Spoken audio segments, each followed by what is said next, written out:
कार्यक्रम के पुण्यार्जक हैं श्री विपिन कुमार जैन, श्रीमती अनीता जैन, श्री दीपक जैन दामाद, श्रीमती प्रीति जैन पुत्री, निहारिका जैन नातिन, अर्णव जैन नाती, श्री सौरभ जैन दामाद, श्रीमती प्रियंका जैन पुत्री, अमायरा नातिन, आराध्या जैन नातिन, श्री नितिन जैन पुत्र, श्रीमती शिल्पा जैन पुत्रवधू, अद्वैय जैन पौत्र, Advika Jain पौत्री। B&A Manufacturers and Exporters of Fine Jewelry, Advay Jewels LLP Manufacturer and Exporters of Diamond Jewelry, 5 Ansari Road, Daryaganj, New Delhi 110002.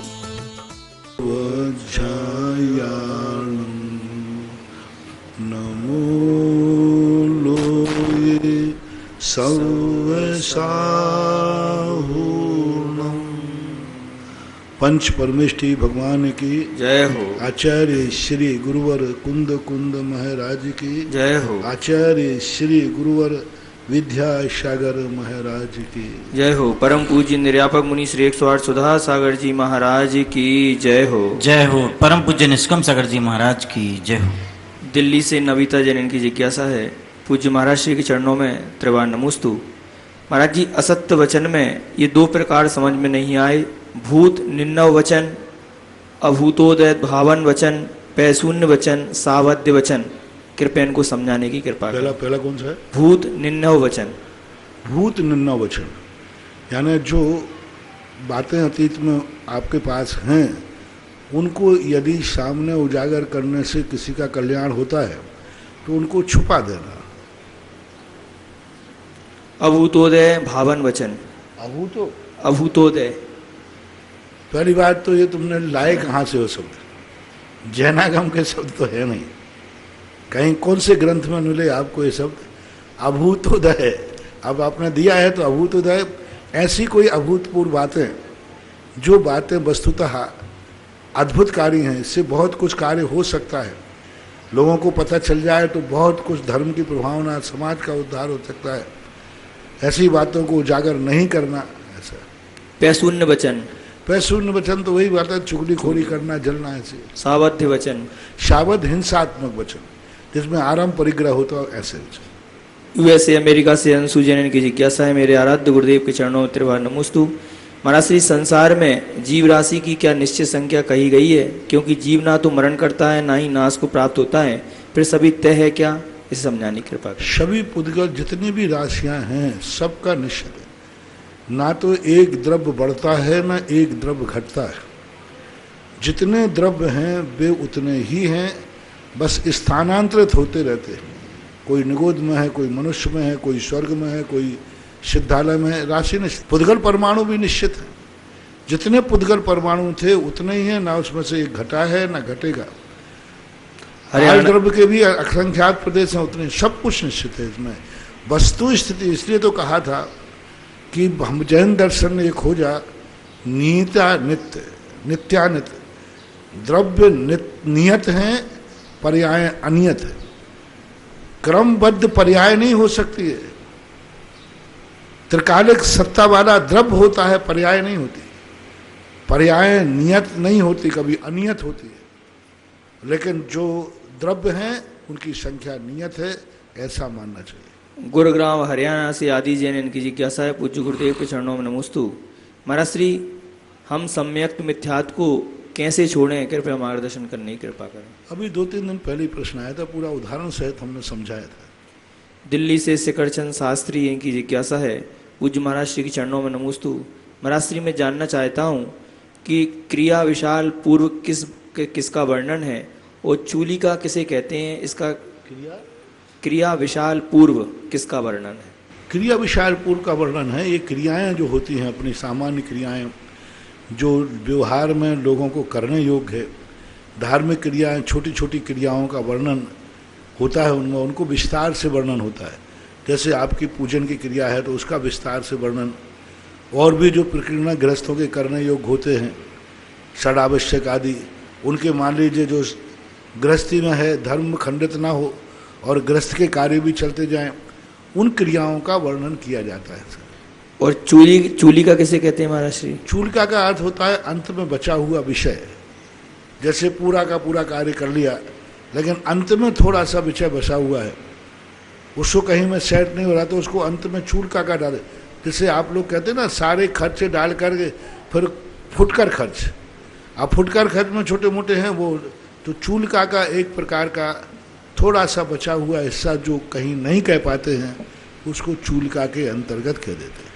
Lakshmi नगर दिल्ली से कुसुमलता सोगानी, इनकी जिज्ञासा है, पूज्य महाराज श्री के चरणों में नमोस्तु। महाराज श्री, केवली और श्रुत केवली में क्या अंतर है, कृपया समझाने की कृपा करें। केवली और शुद्ध केवली का अंतर है, बहुत अंतर है। केवली भगवान वो होते हैं जिन्हें केवल ज्ञान हो चुका, जो मोक्ष जाने का काल जिनका नियत हो चुका, जो सर्वज्ञ हैं, 18 दोषों से रहित हैं, अनंत चतुष्टय से सहित हैं, अरहंत हैं, उसी भाव में मोक्ष जाना निश्चित है।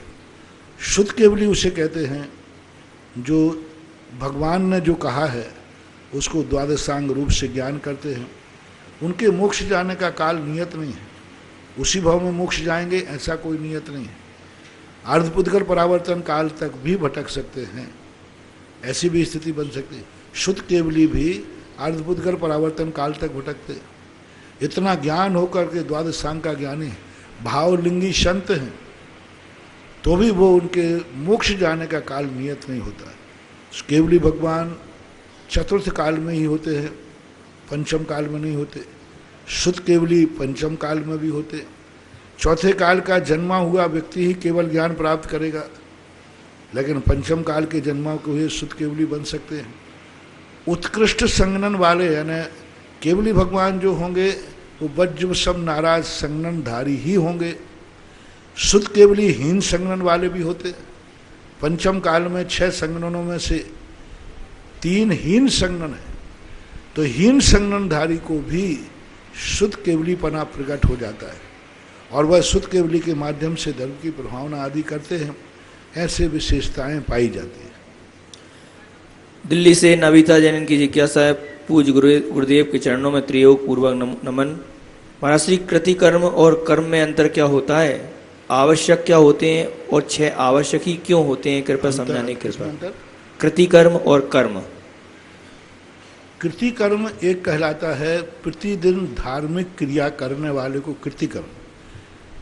कृति कर्म कहलाते हैं जो क्रिया अपन करते हैं उसके आगे पीछे जो कार्य कहलाता है। जैसे भगवान की भक्ति करना, तो भगवान की भक्ति करते समय कृति कर्म क्या, कितने कायोत्सर्ग हैं, कितनी अवनति हैं, ऐसे करके करना, कितने बार बैठ के नमस्कार करना, कितने बार अवनति करना, तो ये कृति कर्म है। यानी षड आवश्यकों को करने के लिए 24 घंटे क्रियाओं को करने के लिए जो कृति कर्म किया जाता है। स्वाध्याय है तो स्वाध्याय के पहले भक्ति करना, शुद्ध भक्ति करना, आचार्य भक्ति करना, 2 कायोत्सर्ग करना, एक कृति कर्म कहलाता है। प्रतिक्रमण प्रतिक्रमण अलग चीज़ है। प्रतिक्रमण का कृति कर्म, आलोचना का कायोत्सर्ग करना, प्रतिक्रमण का कार्य करना। तो जो अपने जावश्यक क्रियाएं हैं उन क्रियाओं को करने के आगे पीछे जो विधि की जाती है उसको कृति कर्म कहते हैं। जैसे सामायिक है, सामायिक को करते समय उठ के खड़े होना, चारों दिशाओं में आवृत करना, 12 अवनति करना, नमस्कार करना, थोसाहमी दंडक आदि पढ़ना, ये सब कृति कर्म कहलाते हैं। तो ऐसे कृति कर्म जो अपने 6 आवश्यकों में करते हैं। आपके गृहस्थों के अलग हैं, हमारे अलग हैं। हम लोग अपने कृति कर्म करते हैं। बहुतायत मुनियों के रूप में कृति कर्म कहा जाता है। पूजा कृति कर्म नहीं है। पूजा के लिए करना कि भाई स्थापना करना, आवाहन करना, शांति विसर्जन करना, उन अंगों के लिए इस प्रकार से पूजा का उसको कृति कर्म कहते हैं। और कर्म का अर्थ, कर्म का 2 रूप में है। जिसको किया जाता है उसको कर्म कहते हैं। वो कुछ भी हो सकता है। कर्म यानी जिसको किया जाए वो कुछ भी हो जाए। वो किसी को मार रहा है तो वो भी एक कर्म है, गाली दे रहा है तो वो भी कर्म है। एक सामान्य कर्म की विवक्षा, कर्म का अर्थ जिसको किया जाता है वो कर्म कहलाता है। अब वो आप क्या करते हो, यदि आप खुजली चल रही है तो आप खुजाना कर्म है, आप सिर में पसीना पहुँच रहा है पसीना कर्म है। जो क्रिया आप करोगे उसको कर्म कहते हैं। दूसरा कर्म रूढ़ अर्थ में आता है, आजीविका के लिए षट कर्म। जो आजीविका के लिए किया जाए वो षट कर्म के नाम से जाना जाता है। तीसरा कर्म आता है जो कर्मों का बंध होता है। 8 कर्म होते हैं, तो ये रूढ़ अर्थ में आता है। कि जो व्यक्ति राग द्वेष आदि भाव करते हैं उनको कर्म, इस प्रकार कर्म की 2-3 व्याख्याएं समझ लेना चाहिए। महाराज जी आवश्यक 6 ही को होते हैं, कृपया इसको समझ। आवश्यक 6 ही होते हैं, वो तो 7 कहते तो भी प्रश्न होता है। 6 में सब कुछ अंतर्भूत हो जाता है। एक एक आवश्यक के अनेक अनेक भेद हैं।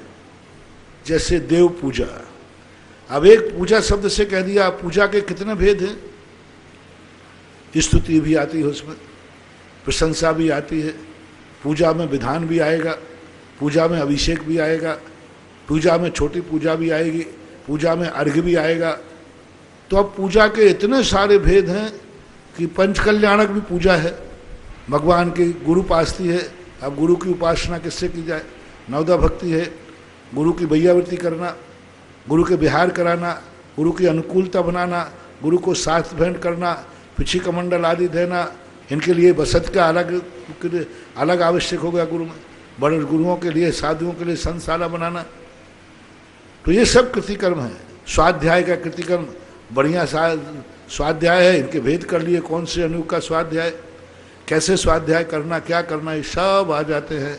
इसी प्रकार सब में ले लेना चाहिए। रामगंज मंडी से शोभित जैन की जिज्ञासा है, पूज्य गुरुवर के चरणों में त्रिवार नमस्तु। महाराज श्री जिज्ञासा है कि जीवन में यदि कोई एक कर्म ऐसा करना हो जिसके बाद हमारा मोक्ष जाना निश्चित हो जाए, चाहे फिर मोक्ष कई जन्म के बाद ही क्यों ना मिले, तो हमें वह कौन सा कर्म करना चाहिए? कृपया समाधान करने की कृपा। आगम में गारंटेड कर्म तो संलेखना है। संलेखना करने वाले को 2-3 भाव 7-8 भाव मोक्ष मिलता है। गारंटी का अर्थ तो मात्र एक ही चीज में मिला है। मैंने भी सारे जितने मुनि पद में नहीं, मुनि पद भी अर्धपूर्ण परावर्तन काल तक भटक सकता है। भावलिंगी मुनि, उपसम श्रेणी में चढ़ने वाले मुनिराज भी, सम्यक दृष्टि भी, सम्यक दृष्टि अर्धपुद्गल परावर्तन काल तक भटक सकता है। मात्र एक आगम में कही गई है, जिसने संलेखना पूर्वक मनन किया है उसका 2-3 या 7-8 भाव में मोक्ष हो जाता है। आगम के अनुसार तो यही है। फिर तुक्का वाली बात है, फिर तो ऐसे लोगों के हुए, एक अंतर्मुहूर्त में अंजन चोर जैसे को भी मोक्ष हुआ। वज्रसम नाराज संज्ञादि चौथे काल में जन्म वाले मुनिराजों को भी मोक्ष नहीं हुआ, और एक अंतर्मुहूर्त में भी केवल ज्ञान हो गया, इससे भी भंग मिलते। लेकिन उसमें गारंटी नहीं है। और संलेखना मरण नियम से वृत्ति की ही होती है, आवृत्ति की नहीं। चौथे गुण स्थान वृत्ति की समाधि नहीं होती। एक अभी किसी व्यक्ति ने कोई कहा कि वो अविरति है, और बोले मेरी समाधि चल रही है, मेरी समाधि चल रही है, अब मैं समाधि में लीन हूं, मैं जल्दी जाने वाला हूं, समाधि चल रही है। अरे भाई समाधि काहे की चल रही, वृत्ति तो हो ही नहीं।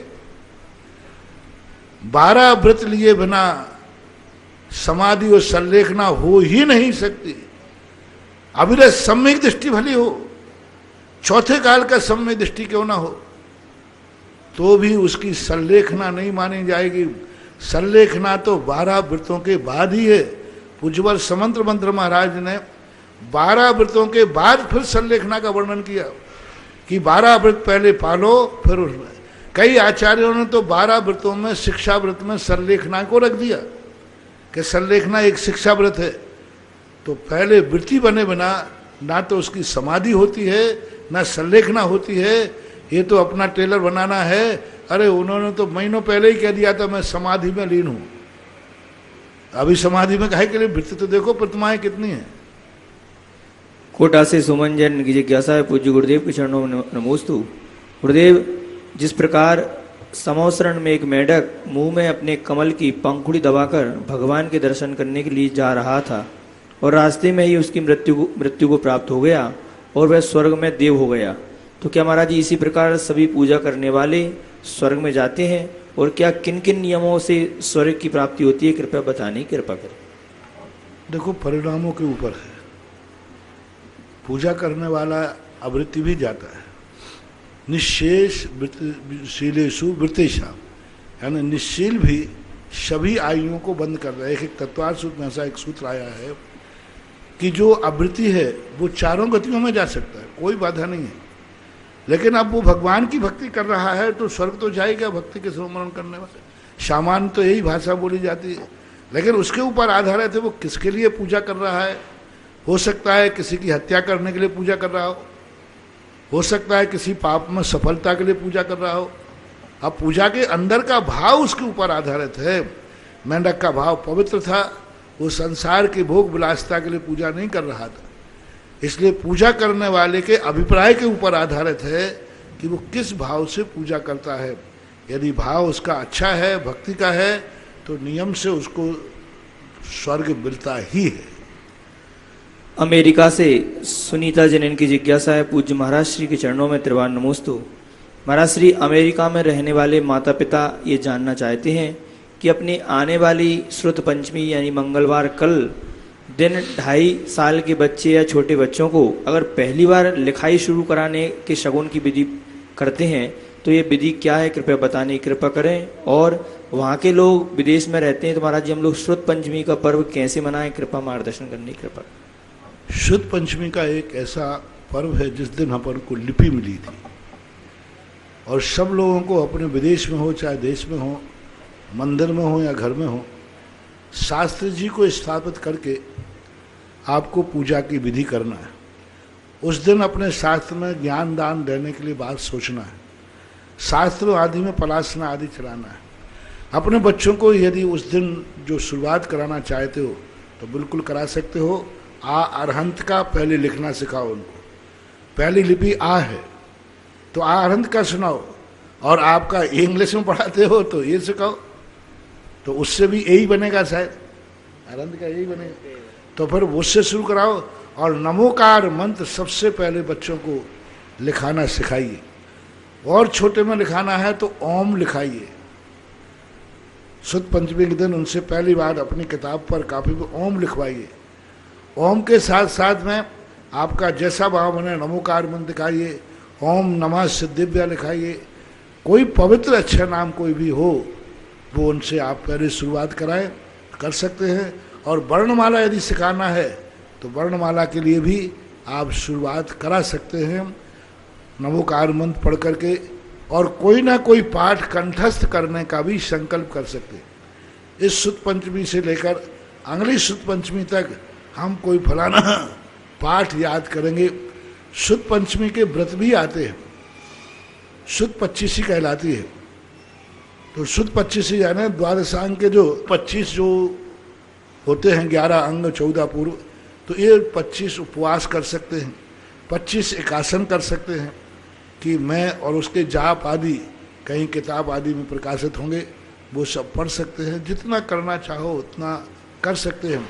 भोपाल से आशिका जैन की जिज्ञासा है, पूज्य महाराज श्री के चरणों में नमोस्तु। महाराज श्री, रावण ने कैसे और किस पर्याय में तीर्थंकर प्रकृति का बंध किया था, कृपया समझाने की कृपा करें। रावण के संबंध में अभी तीर्थंकर प्रकृति के बंध का कोई उल्लेख नहीं मिलता, अभी वो आएगा आकर के करेगा।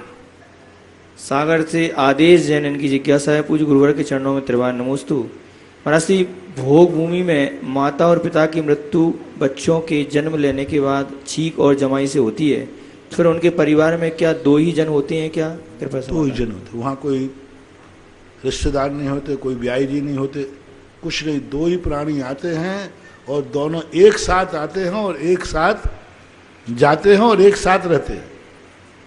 उनका जीवन ही ऐसा है, वहाँ की व्यवस्था है, एक साथ आएंगे, एक साथ रहेंगे और एक साथ मरेंगे। और उनके जीवन में मात्र जीवन का जब अंत में 9 माह शेष रहते हैं तभी वो गर्भ धारण करते हैं। जीवन में असंख्यात वर्षों की आयु होती है, असंख्यात वर्षों की। असंख्यात वर्षों में कभी भी उनको गर्भाधारण नहीं होता। मात्र जब 9 माह शेष रह जाएंगे तभी उनका 9 माह भी फिक्स है।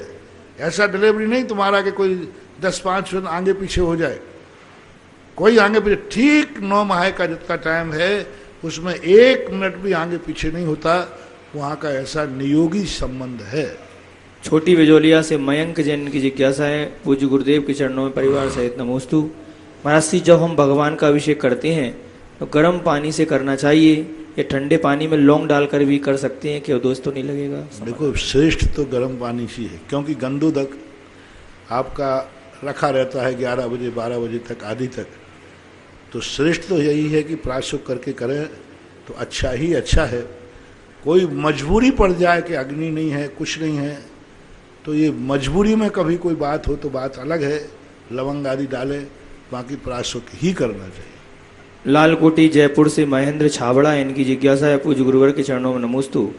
महाराज से जिज्ञासा है कि कोई भी व्यक्ति असाता के उदय में स्वाध्याय लाभ के अभिप्राय से भगवान की शांतिहारा पूजन विधान आदि करते हैं तो उससे पाप बंद होता है, इस प्रकार का विवेचन कल एकांतमति विद्वान के द्वारा किया गया। महाराज जी, क्या यह संभव है? जबकि यह सब तो शुक्रियाएं, समाधान करें। उन पंडित पे जिस दिन विपदा पड़ेगी ना, तो भगवान के तो छोड़ो, वो तो गधे के सामने भी पाप का करने के कार्य करते पाए जाएंगे। ये बिल्कुल गलत है। एकांतमति नहीं, महान अज्ञानी है, ग्रस्त है।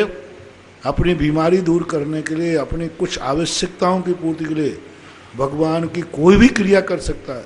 पूजन, अभिषेक, माला, जाप, व्रत, स्तोत्र, सारे संकल्प आप कर सकते। गृहस्थ के लिए बस अनैतिक कार्य नहीं करना। जो गृहस्थ के संबंधित, घर में यदि बच्चा बीमार है तो करेंगे। मैना सुंदरी ने अपने पति को कोढ़ दूर करने के लिए सिद्धचक्र मंडल विधान किया, भाव किया। कितने छायक समय दृष्टि भरत चक्रवर्ती ने, छायक समय दृष्टि कितने लोगों ने पूजा, महापूजाएं आदि की। तो ये सब मिथ्यात्व की बातें हैं। अभी बीच में जब साधु संत लोग नहीं थे ना, तो ऐसे ही नहीं एकांतमतियों ने मंदिर खाली करवा दिए थे। मैंने ये देखा, मंदिरों में पूजन करने वाले नहीं रहे, अभिषेक करने वाले नहीं रहे, और सब कहाँ पहुंचे? मिथ्यात्व में पहुंच गए। क्योंकि उनकी धारणा बन गई कि भगवान के सामने कुछ मांगना पाप है, भगवान के सामने दुखों को दूर करना पाप है, भगवान का अभिषेक पूजन करना पाप है। इसके लिए तो लोगों ने कहा कि समस्या तो है, भगवान के सामने तो नहीं करेंगे, लेकिन वो गुरु कुदेव को शास्त्रों में पहुंच गए। तो महाराज जी, यहाँ मांगने में हमारे पाप नहीं होगा और जिनेन्द्र देव के मांगने में पाप होगा। बोलो भाई, सारा मिथ्यात्व फैला दिया। सबसे ज्यादा इन एकांतमतियों ने मिथ्या दृष्टि, गृहीत मिथ्यात्व फैलाया। जैनियों को सबको मिथ्या दृष्टि बना दिया, क्योंकि मंदिरों में सिखाया, मंदिरों में सब कुछ निषेध कर दिया। लोग दूसरे दुनिया भर के चबूतरे पूजने लगे, दुनिया भर के आले पूजने लगे, दुनिया पता नहीं क्या क्या करने लगे। भगवान ही मालिक है। बिल्कुल इन बातों में बिल्कुल मत आना। आप ग्रस्त लोगों के लिए हमारे सराग और वीतराग भक्ति कहिए, अभ्युदय और निश्चय सुख। समय सार में जो कहा है वो निश्चय सुख कहा है, वो मोक्ष में जाने वाले लोगों के लिए कहा है। लेकिन जो अभी संसार में ही रह रहे हैं और संसार संभालना चाहते हैं, उनके लिए सराग भक्ति करने में कोई बाधा नहीं है। आप अपने लिए, अपने संकट को दूर करने के लिए, अपनी सुविधाओं को, आवश्यकताओं की पूर्ति के लिए भगवान की भक्ति करते हैं। किंचित मात्र भी पाप का बंध नहीं है, पुण्य का ही बंध है, और दुर्गति नहीं सदगति ही होगी। ऐसा मैं बहुत बार बचा चुका। इन एकांतवादियों की बातों पर मत जाओ। इस क्षेत्र पर बनने वाले क्षेत्र के लिए एक पाव बीघा जमीन स्वर्गीय श्री मैं सुरेंद्र जी की स्मृति में प्रियांग, अमित, कुशल, हर्षिता, सविता, प्रासली, सुमित, सुप्रकाश, टीना, अशोक, रक्षित, आयशी, मोनिका, श्राविका, करनाल, हरियाणा से, साथ ही पंच बीजाक्षर शिला 21,000 रुपए की राशि से शिलान्यास स्थल में रखने की भावना भाई है। आधा बीघा जमीन श्रीमती प्रेमलता, सुशीला, सरिता, अजीत, सौम्या, अभिषेक, ठेकेदार परिवार, अलवर, राजस्थान। 11,000 रुपए की राशि क्षेत्र के विकास हेतु शिला 5 शिला बीजाक्षर 21,000 रुपए की रिकिन, विनयकांत दोषी, शांति, सचिन, रिया, तुषिता, वरेश को ईडर गुजरात से। इस क्षेत्र पर संरक्षक बनने के लिए 1 लाख रुपए की राशि से विवेक जैन, राजेंद्र कुमार बाकलीवाल, लंदन प्रवासी, टिटोड़ी, जहाजपुर निवासी। 1 सहस्कूट की प्रतिमा महावीर जी, सुमन, विनीत, सुवी, प्रखर जैन, ठौरा परिवार, कोटा। 1 पाव बीघा जमीन स्वर्गीय श्री सुलोचना जैन, पत्नी स्वर्गीय श्री राजेश्वर कुमार जी, खतौली वालों की स्मृति में। संजय कुमार, श्री मनोरमा जैन, दिशा नमन, गाजियाबाद, उत्तर प्रदेश से। एक और घोषणा कल मैंने की थी, लेकिन लोग अपना नाम नहीं सुन पाते तो फिर भी दुविधा में पड़ जाते, फिर दोबारा घोषित कर देता हूं। श्रीमती बिमला द्वारा धर्मपत्नी स्वर्गीय अनिल कुमार जैन के जन्म दिवस के उपलक्ष्य में श्रीमती बिमला, अनिल, सुनील, राजेश, शनमत, सुमत, बरिया परिवार, लाड़पुरा, इतवारी, नागपुर, महाराष्ट्र। इस प्रकार से आने वाले 21 जून में जो शिलान्यास का कार्यक्रम होगा, सभी हमारे पुण्यार्जकों को, भक्तों को जो आना चाहते हैं, इनको आसपास के क्षेत्रों पर रहना होगा और प्रातःकाल 5:30 बजे पहुंचना होगा। ठीक 5:30 बजे यहाँ पर शिलान्यास की क्रिया होगी। यहाँ पर जो शिलान्यास की क्रिया पुण्यार्जक परिवार करेंगे उनको एक एक किट मिलेगी, जिसमें गैती, फावड़ा, कन्नी, तसला, स्वर्ण, रजत, ताम्र, पीतल, कांसा, पंचरत्न और पारा आदि पूरी किट के माध्यम से मिलेगा। जिस किट की राशि आपको 11,000 इसलिए देना होगी कि न्यू में भी आपका पैसा ही लगना चाहिए। और दूसरी बात, जब हम यहाँ पर आएंगे तो बहुत जल्दी से मंदिर का काम यथाशीघ्र शुरू होने वाला है, तो अपनी अपनी एक एक किस्त अपनी सुविधा अनुसार जैसे भी हो आप साथ में लेकर के आए, इस बात का विशेष ध्यान रखेंगे। आइएगा, चलते हैं हम जिज्ञासा समाधान की ओर ऑनलाइन रिकॉर्डिंग के माध्यम से। जिन श्रुत संरक्षक परम पूज्य निर्यापक श्रमण के चरणों में कोटि कोटि नमन। मुनिश्री, श्रुत पंचमी महापर्व है। जब जब ये पर्व आता है तब तब अपने ऊपर किए हुए आचार्य भगवंतों के उपकार स्मरण में आ जाया करते हैं। आचार्य भगवंत कितने महान, उदार और विशाल हृदय वाले थे, जिन्होंने आगे आने वाली पीढ़ी के बारे में विचार किया और हम सबको जिन श्रुतामृत का दान दिया। ऐसे आचार्य भगवंतों के उपकार और साक्षात विराजमान आचार्य श्री ने जो हम सबको आचार्य परंपरा से आए हुए श्रुत ज्ञान दिया है, ऐसे आचार्य भगवंत के उपकार को कैसे चुकाएं। मुनिश्री, जिज्ञासा है कि बड़े लोगों का उपकार चुकाने का एक ही तरीका रहता है, जिस भावना से उन्होंने हमें ज्ञान दिया है उन भावनाओं को पूरी करना। पूज्यवर अकलंग स्वामी महाराज ने कहा, शिष्य पर गुरु का उपकार तो सभी लोग जानते हैं, लेकिन शिष्य का गुरु के ऊपर क्या उपकार है, क्या कर सकता है? तो उन्होंने लिखा कि गुरु ने जो आज्ञा दी है उस आज्ञा का पालन करना ही गुरु पर उपकार है। गुरु ने जिस भावना से हमें ज्ञान दिया है उस भावना को पूरी करना ही उपकार है।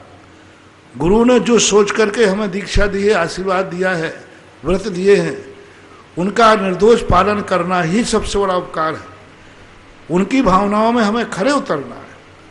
उनकी बहुत, क्योंकि ऐसा कोई भी बड़ा आदमी नहीं है जो अपने छोटों को आशीर्वाद देते समय कोई ना कोई भावना ना भाए। उस भावना को समझना चाहिए। तुमने ऐसी शांति धारा अभिषेक करते हो तो ऐसा करो तो दूसरे का भी मन हो जाए।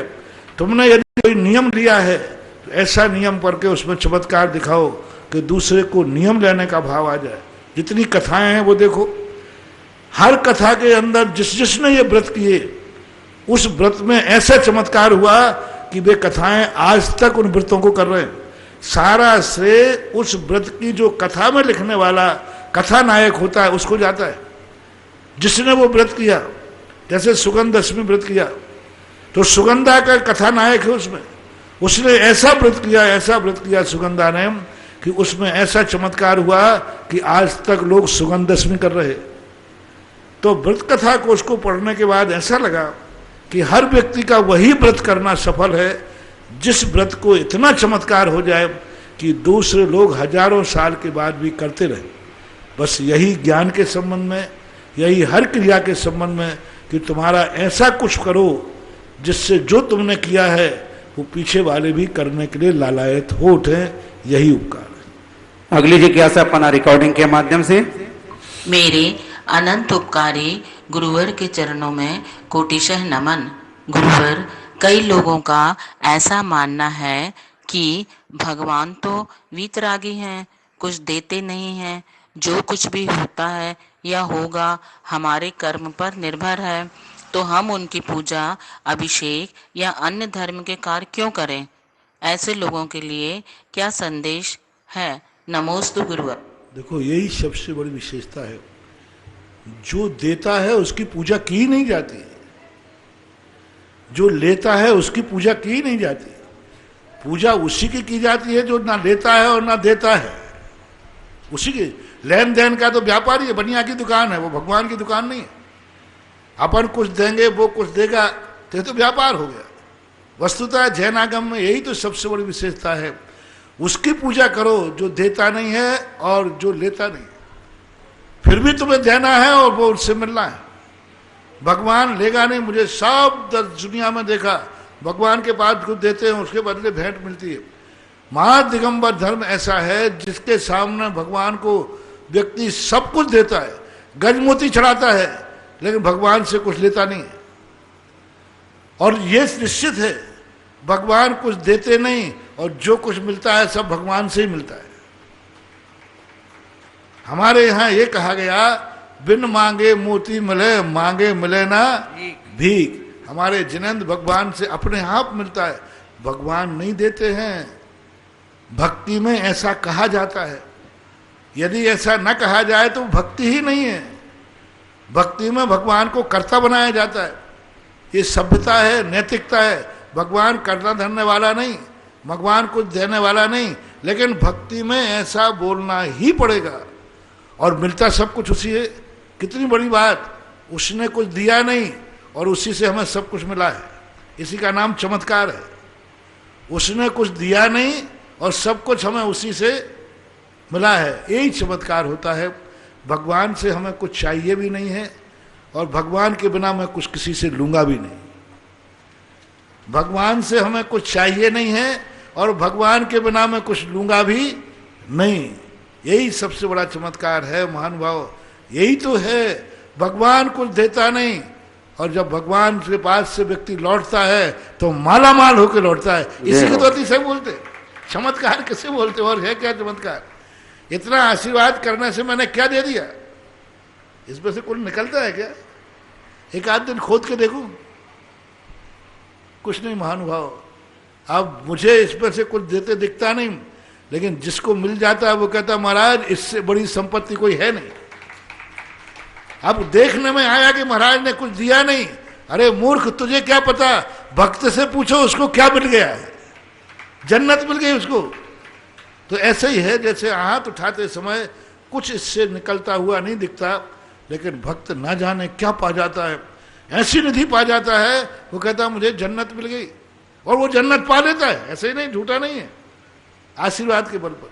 तो ये भक्ति का रूप है। ये मूर्ख अज्ञानी लोग कहलाते हैं, जो ना भक्ति बात जानते हैं ना व्यवहार जानते। पूज्यवर अमृत चंद्र सूर्य महाराज ने कहा कि जो इस व्यवहार के रहस्य को नहीं जानते हैं वे वो पापी हैं जो मार्ग का नाश कर देंगे, मार्ग का विनाश कर देंगे, आगे चलेंगे नहीं। समय सार की गाथा की टीका लिखते कहते हैं, जो व्यक्ति ये भक्तिवाद व्यवहारवाद की क्रियाओं को गौण कर देंगे वे मार्ग के नाशक हैं, यानी मार्ग को बंद कर देंगे। महानुभाव बहुत सब जानते हैं भगवान नहीं देते, तुम्हें बताने की जरूरत नहीं है, किसी को समझाने की जरूरत नहीं। जैनी का बच्चा बच्चा जानता है भगवान कुछ देते नहीं, लेकिन हर जैनी का बच्चा जब भी कुछ चाहिए भगवान के पास ही जाता है, यह भी पक्का है। समंतभद्र महाराज जैसे, भगवान कैसे कहूं मैं तुम्हें से कुछ नहीं मिलता, मेरे पास तो आज तक जो कुछ भी है सब तेरा है। भगवान से पूछा, भगवान वो भक्त कह रहा है सब तेरा है, तूने दिया है। भगवान कहते हैं तू तो मेरा बही खाता देख ले, मैंने कभी इसको कुछ भी दिया हो तो। बस यही आनंद है भक्ति का। भगवान के खाते में नहीं लिखा है इन्होंने कुछ दिया है, और भक्त के खाते में लिखा है भगवान ने सब कुछ दिया है। अगली जिज्ञासा पुनः रिकॉर्डिंग के माध्यम से। नमोस्तु नमोस्तु नमोस्तु महाराज जी। महाराज जी, मैं रितु जैन नोएडा से। महाराज जी, आपने आज के प्रवचनों में बताया कि अगर हम इस वर्तमान में सब कुछ सही कर रहे हैं लेकिन फिर भी सब कुछ सही नहीं हो रहा है तो कहीं ना कहीं हमारे अतीत के कर्मों का फल है। महाराज जी, मेरी जिज्ञासा है कि आदमी वर्तमान में अतीत के कर्मों का फल इतना भोगता है और उन सबसे इतना लद जाता है कि इस चक्कर में उसका वर्तमान भी खराब हो जाता है। हम अपने अतीत के कर्मों से कैसे छुटकारा पाए? कृपया जिज्ञासा का समाधान। वर्तमान का हमारा पुरुषार्थ इतना कमजोर है कि अतीत के पाप भारी हैं। छोटे मोटे जो कर्म है वो तो हम टाल ही देते, लेकिन अतीत में इतना भारी है, इतना भारी हमने वज्रवृषभ नारायण संगन का बंद ही नहीं किया, और वज्रवृषभ नारायण संघ चाहिए मोक्ष जाने के लिए। अब किया ही नहीं हमने वो काम, वो विशुद्धि, अब कहाँ तक माफ किया जाए? कई बार अपराध इतना बड़ा हो जाता है कि बड़े बड़े लोग भी जमानत देना चाहें तो जमानत नहीं होती। तो अतीत के कई अपराध ऐसे बन चुके हैं जो आज अपन चाहते हैं, सब कुछ चाहते हैं, वर्तमान बिगड़ जाता है। अतीत में किए हुए अपराधों से वर्तमान बिगड़ जाता है। अतीत में किसी ने अपराध किया है और वर्तमान में वो कितनी क्षमा मांग ले, कहे वर्तमान भविष्य में मैं ऐसी गलती नहीं करूंगा, मैं क्षमा करता हूं, जो वारंट भरवाना है भरवा लो, जो मुआवजा लिखवाना लिखवा लो, फिर भी कानून कहता है कुछ नहीं, जो अपराध किया है उसकी सजा तो भोगना ही।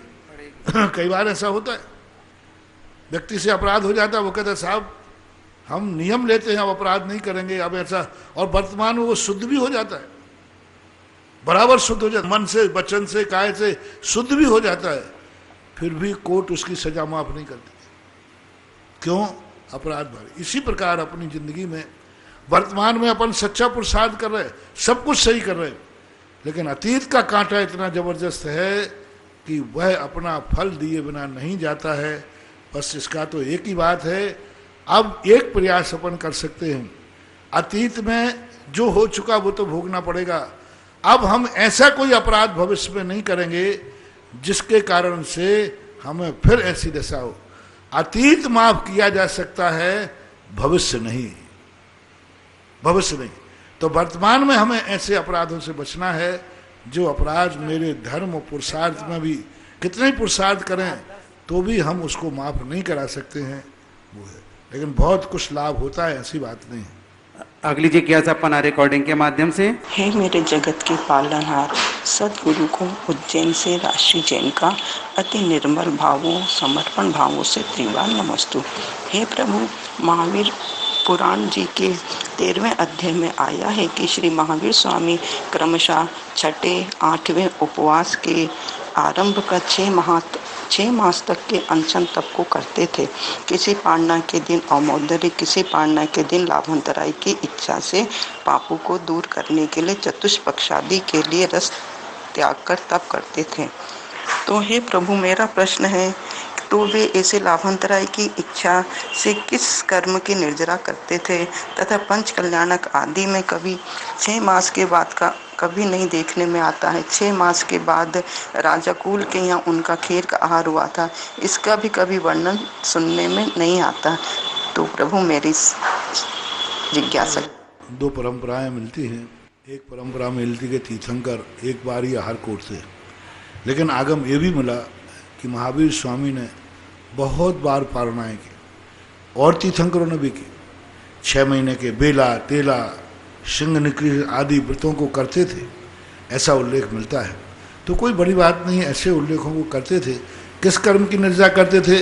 कर्म तो अनादिकाल से अनंत बांधे। महावीर ऋषभ देव के बाद उन्होंने कितने कर्म बांधे, सब कर्म बंधे हुए थे। भले वो कर्म अंता कोड़ा कोड़ी के थे, अंता कोड़ा कोड़ी के कर्म कोई कम है क्या? अंता कोड़ा कोड़ी 1 करोड़ में 1 करोड़ सागर का गुना किया जाए, ऐसे कोड़ा कोड़ी सागर प्रमाण कर्मों के बंध थे। तो उनकी निरंतर कर्मों की निर्जरा करते जाते थे। नाना प्रकार के तीर्थंकर बहुत सारे उपवासों को करते हैं, ऐसा वर्णन मिलता है और करना ही चाहिए। ये बात अलग है कि महावीर स्वामी के विशेष तपस्याओं का वर्णन सभी आचार्यों ने एक समान नहीं किया, लेकिन है और अपने यहाँ भी है और श्वेतांबर आदि में भी इस प्रकार की पारणाओं का बहुत उल्लेख मिलता है। महाराज श्री, कई लोगों का विकल्प ऐसा सुनने में आया है, कमेटी का भी कहना। आइएगा, जिज्ञासा समाधान के लिए चलते हैं हम। हेमा काला महुआ।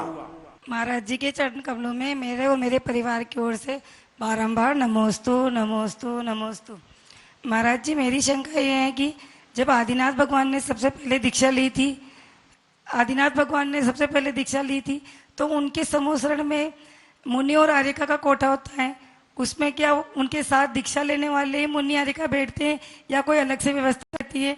महाराज जी समझाने की कृपा करें। आदिनाथ भगवान के दीक्षा के समय ऐसा आता है, जो 4000 साधु जो दीक्षा लिया था, उन लोगों ने दीक्षा लेकर के जैसे भगवान को केवल ज्ञान हुआ, उन्होंने पुनः अपना प्रायश्चित कर दीक्षा ली और तुरंत जब भगवान को केवल ज्ञान होता है, तुरंत बहुत सारे भव्य जीव आकर के तुरंत दीक्षा ग्रहण कर लेते।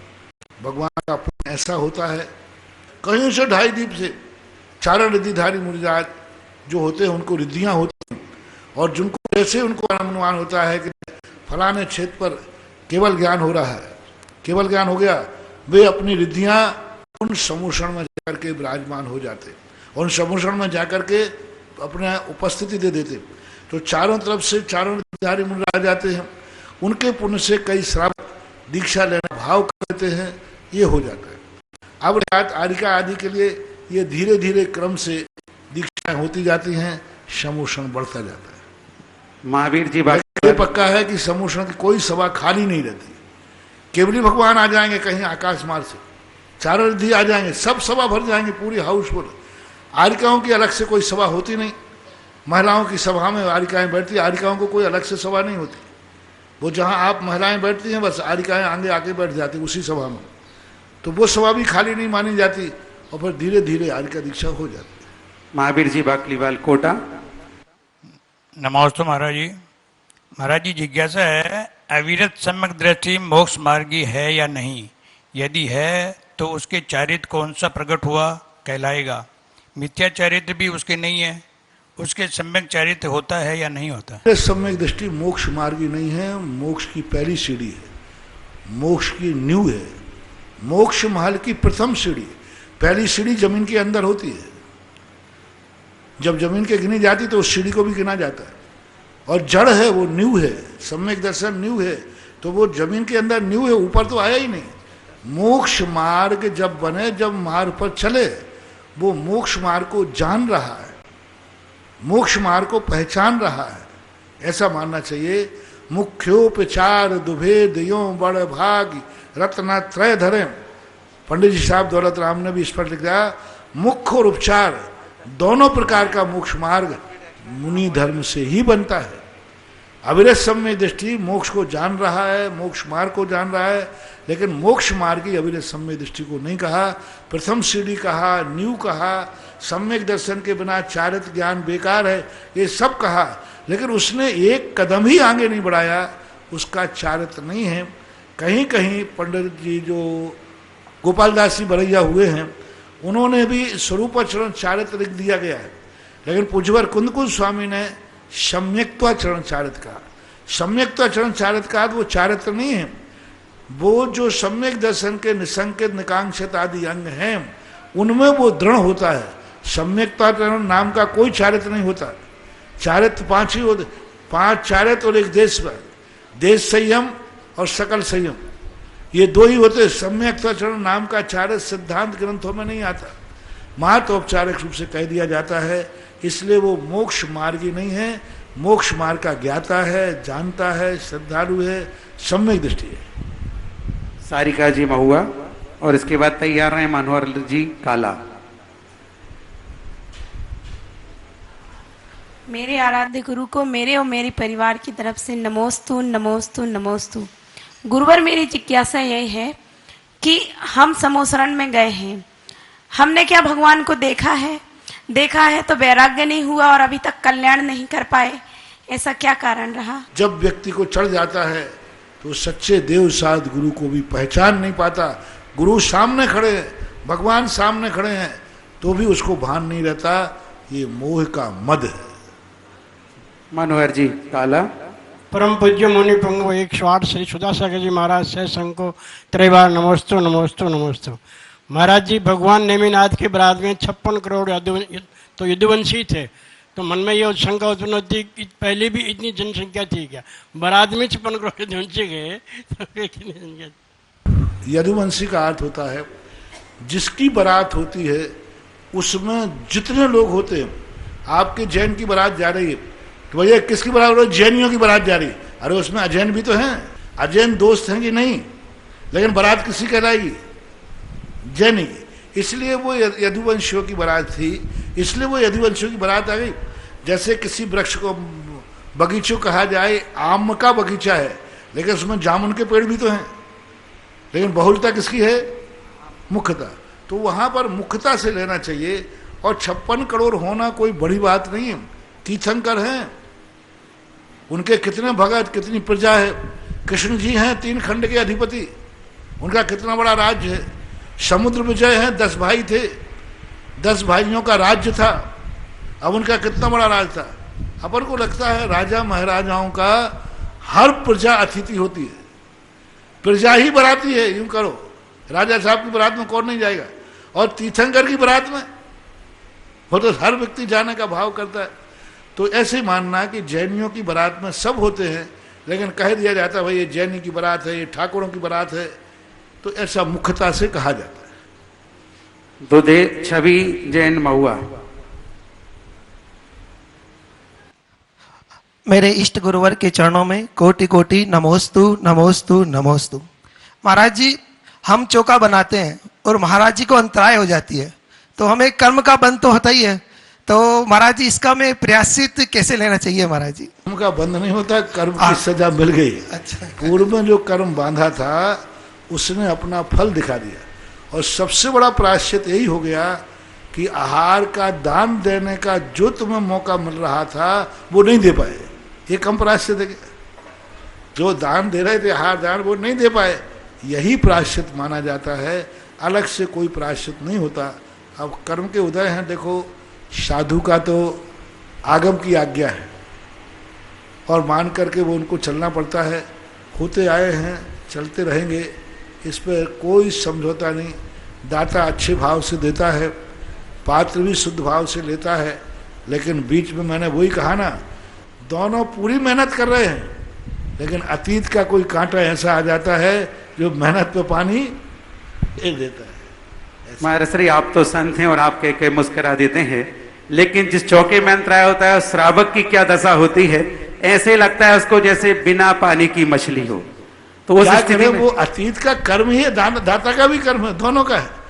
महाराज का ही कर्म उदय नहीं है, गृहस्थ दाता का भी कर्म का उदय होता है कि उसको दान देने में कभी तुमने विघ्न डाला होगा किसी को। तो ये अंतराय को रहस्य बोलते हैं। ऐसा छुप के आता है कि सबकी आंखों को अंधा कर देता है। ऐसा छुप, पता नहीं कब कहां से कैसे उड़कर ऐसे लीजिए साहब। तो कर्म है वो तो रहस्य, अंतराय कर्म को बोलते रहस्य। किस दरवाजे से कब आ जाए और किस क्षण आ जाए। एक क्षण पहले खुशी है तो मैं महाराज को हार दे रहा हूं, महाराज ले रहे हैं, और एक क्षण नहीं लगता सेकंड, ये लीजिए चलो बैठिए। है अब अंतराय कर्म तो है, इसमें कोई संदेह नहीं। अतीत का कर्म उदय में आता है। दुधे सौगानी अशोकनगर। महाराज श्री, इस लॉकडाउन में जहाँ पूरी दुनिया परेशान थी, वहीं हम सब ने ऐसा क्या पुण्य कार्य करा था कि चबलेश्वर तीर्थ में आपके सानिध्य में, मतलब महाराज जी रोज इतना आनंद और आशीर्वाद मिल रहा है आपका। लॉकडाउन से बहुत भली किसी प्रकार की परिणतियां विपरीत हुई हों। लॉकडाउन से धर्म की स्थितियां बढ़ी हैं, धर्म का वातावरण बना है। बड़े लोग मंदिरों में आ पाए या नहीं आ पाए, लेकिन घरों में बैठ के धर्म बढ़ा है। और जहाँ जहाँ साधु संत थे, ना तो कमेटियाँ तुम्हें इतना रुकने देती और ना तुम रुक पाते, लेकिन लॉकडाउन ने ऐसा सहयोग बनाया कि जो लोग थोड़े से अपने घरों से निर्मोही हुए हैं, उन्होंने क्षेत्रों पर रह करके आनंद भी लिया है। पुण्य का उदय तो है ही, बिना पुण्य के उदय के बिना ये सब चीज़ें सहयोग नहीं मिलता। कभी कभी अशुभ कर्म भी शुभ कर्म की उदीरना में कारण बन जाता है, ऐसा भी निमित्त मिलता है। मुदित बिजौलिया। मेरे आराध्य गुरु के चरणों में त्रिबार नमोस्तु नमोस्तु नमोस्तु। महाराज जी, जीवन में सफलता के लिए आत्मविश्वास बहुत जरूरी होता है, पर महाराज जी कब हमारा आत्मविश्वास अति आत्मविश्वास में बदल जाता है और हम अति आत्मविश्वास में बहुत कुछ खो देते हैं। तो महाराज जी, दोनों में फर्क क्या होता है और हम कैसे अपना आत्मविश्वास बनाए रखें? ओवर जो कॉन्फिडेंस होता है वो विवेकहीनता का प्रतीक होता है। अति विश्वास का अर्थ ये नहीं है कि महाराज के ऊपर तुम्हारे लिए विश्वास है, कि महाराज के ऊपर बहुत हमें विश्वास है, महाराज के आशीर्वाद से मिल गया अब कुछ नहीं होगा। इसका अर्थ ये नहीं है कि गाड़ी स्टार्ट करके ब्रेक पे से पैर हटा लो, ये अति विश्वास कहलाता है। बोले क्या पैर रखना, महाराज का आशीर्वाद है, तुम लोगों को आशीर्वाद, विश्वास नहीं है, ये कहलाता है अति विश्वास। और विश्वास क्या कहलाता है? आज असावधानी नहीं होना चाहिए। देखो दो प्रकार के लोग, एक व्यक्ति कहता है कोई चिंता करने की जरूरत, महाराज का आशीर्वाद है, ब्रेक पर से पैर हटा लो और आंख बंद कर लो। दूसरा कहता है भाई ड्राइवर साहब आज गलती नहीं होना चाहिए, आज मेरी जिंदगी का सवाल नहीं है, आज गुरु के आशीर्वाद का सवाल है। तो गुरु का आशीर्वाद पर वो और सावधान हो जाता है कहीं गुरु का आशीर्वाद गड़बड़ नहीं रहे, इसको बोलते विश्वास। विश्वास का अर्थ है सावधानी, विश्वास का अर्थ है जागरूकता, विश्वास का अर्थ है यत्नाचार। जागरूक होकर कार्य करने का नाम विश्वास है, अंधे होकर के विश्वास करने का नाम अंधविश्वास कहलाता है। वर्धमान जी ठग बिजौलिया, इसके बाद तैयार हैं ब्रह्मचारी गौरव भाई अजमेर। मेरे परम आद्य गुरुदेव के चरणों में सत सत नमोस्तु नमोस्तु नमोस्तु। हे गुरुदेव, श्रीपाल चारित्र में आया है कि पहुपाल मैना सुंदरी की एक कर्म सिद्धांत के ऊपर उन्होंने हठात निर्णय लिया कि श्रीपाल से कुष्ठ रोगी से उसका विवाह कराने का निर्णय लिया। तो ये श्रीपाल इनके बहुपाल और मैना सुंदरी के आपस में पूर्व बैर था या क्या कारण था? कुछ न कुछ कारण तो है ही, ये तो पक्का है। लेकिन पिता का एक घरों में है, आप लोगों में सब हो जाता है।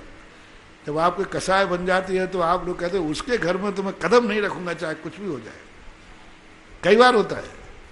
तो ये सब आपसी ग्रस्तों में कसाय भाव होता है। मान कसाय जब आती है तो व्यक्ति अच्छे अच्छे लोगों को भी कन्नी काट जाता है। मान कसाय जब व्यक्ति की जागती है तो तुम्हें सब मालूम है ग्रस्तों के अंदर कैसे कैसे कसाय जाग जाते हैं। बाप बेटे से नहीं बोलता, बेटा बाप से नहीं बोलता, कसाय। बिटिया बाप के घर नहीं आती, बाप बिटिया के घर नहीं जाता।